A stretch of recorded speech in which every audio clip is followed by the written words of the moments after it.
Why do so many gay men feel lonely and isolated, even in big cities, even with all the apps and the bars and pride events? I get hundreds of comments to my videos like this one. Just turned 42 and I'm lonely. I just want a companion and to give someone all the love that I have. Today, we're uncovering the real reasons behind our loneliness. Not the superficial explanations you've heard before, but the deeper patterns that keep us stuck. This isn't just another conversation about gay loneliness. It's about breaking free from it. First, let's go back to where it all begins. Growing up gay means you're different from day one. When I was a kid and a teenager, I wasn't just different. I was the only one of my kind that I knew. There wasn't any social media to introduce me to others like me. And it took years till I found friends who shared my experience. I wish I could tell that sweet, lonely kid in the mirror, ashamed of being different, that he wasn't actually alone. There were millions of us out there feeling the same way. That feeling of being the odd one out doesn't just disappear when we grow up. It sticks around and it makes us wonder if we truly belong, even in rooms full of people who accept us. Because when you feel like you don't quite belong anywhere, you end up feeling alone everywhere. Think about it. We grow up in a world designed for straight people, where we get constant reminders that we're not what society expects. Maybe it's family members making jokes about gay people at dinner, or friends using gay as an insult in the playground. To survive this, we learn to adapt. We become experts at reading people's reactions, monitoring our behavior, keeping secrets. These skills helped us survive then, but now they're like an overprotective security system that won't turn off. We keep everyone at a distance. School was especially hard for me because I had to keep everything locked up inside. When straight kids had their first crush or heartbreak, they could tell their friends or family. But us, we had to figure it out alone. Many of us dealt with bullying, whether direct or just a constant fear of being found out. So we developed strategies. Becoming the class clown, the perfect students, or just trying to be invisible. These strategies worked then, but they've become habits that make it hard to let people get close now. Even our relationship with family becomes complicated. Some of us have to create distance to protect ourselves, either by physically moving away or keeping conversations surface level. Others hide their true selves entirely.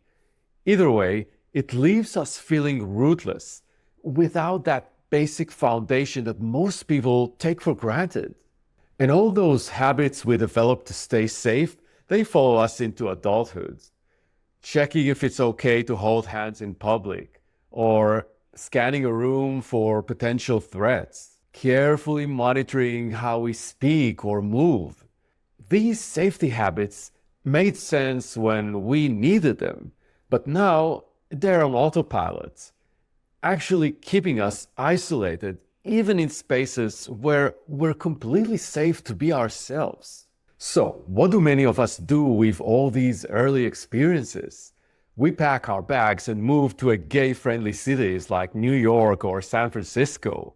We think, finally, we'll find our tribe. There are rainbow flags everywhere, gay bars on every corner, and Pride isn't just a day, it's a whole month. This should fix everything, right? Not really. And before we dive into that, I wanted to invite you to join my private newsletter. Every week, I share real talk and insights on how to navigate life, gay dating, and relationships. The link is in the description. So, here's the thing. In big gay cities, many of us find ourselves feeling even more alone. Picture this. You're in a packed gay bar on a Saturday night. Everyone seems to be having the time of their lives. But instead of feeling connected, all you feel is the pressure to look a certain way, act a certain way, to somehow prove you belong. The reality of gay social spaces hits hard.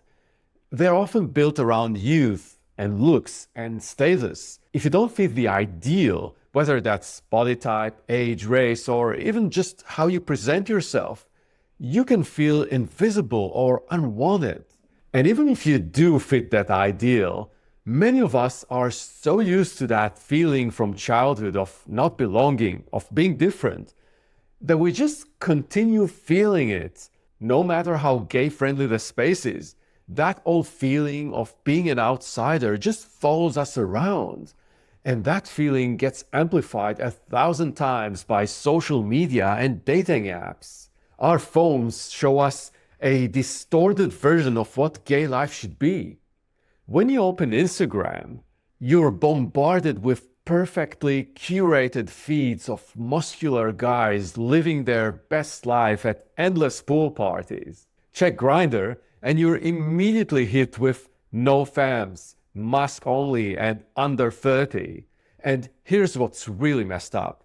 Even the guys in those perfect Instagram photos, the ones who seem to have it all, they're often just as lonely, because we're all stuck in this cycle of comparison, constantly measuring ourselves against an impossible standards. We focus so much on how we look, how we present ourselves, trying to fit in this narrow box of what a gay man should be, that we forget to just be ourselves. And it affects how we approach relationships too. We've seen so many perfect couples on social media. We've read so many dating profiles demanding perfection that we've developed what I call connection perfectionism. We're waiting for this movie perfect romance with this ideal partner, with the ideal body type, who will somehow make up for all those years of feeling different. Meanwhile, we might be pushing away real connections with real people, because real people won't really fit that checklist that we've curated so carefully. And here's something many of us don't realize we're doing. We're actually pushing away the very connections we want. When you spend years hearing that being gay is wrong or shameful, you start believing that you're somehow less worthy of love.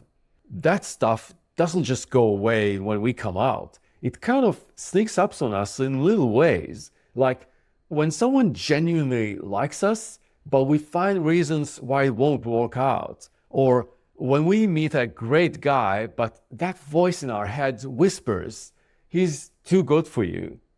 Sometimes this feeling of being less than, it shows up in a different way.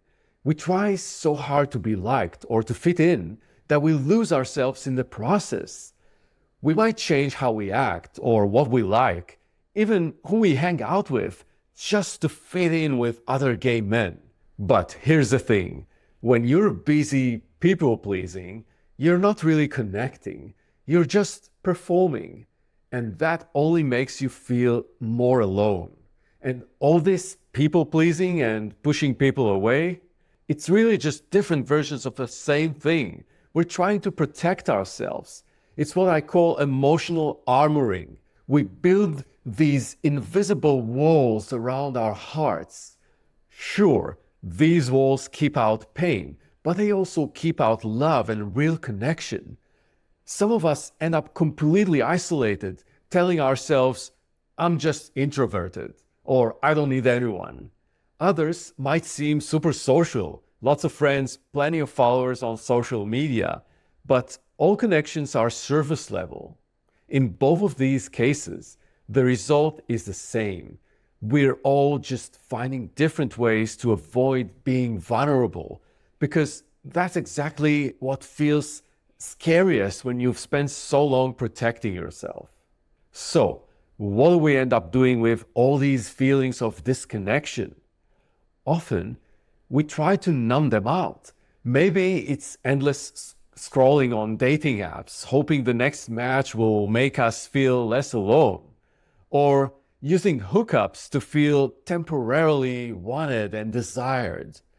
Some of us turn to drinking or drugs to make socializing easier, to quiet that voice that says we don't belong. Others might cope with shopping or emotional eating, anything to feel that empty feeling inside. And for many, these coping strategies aren't just casual habits. They develop into real struggles with addiction, sex addiction, substance abuse, eating disorders, things that take over your life. So, where do we go from here? I know this has been heavy. We've uncovered some deep patterns that keep us stuck in loneliness. But recognizing these patterns is actually the first step forward to changing them. I have a whole video on building real connections and finding your authentic community. But for now, I want you to know you're not alone in this experience. That feeling of being different, of not belonging, we all know it. Which part of this video hit home for you? Share your story in the comments. Not just for you or me, but for many other gay men who might be feeling alone right now and thinking they're the only ones going through this. See you in the next video. Love you all.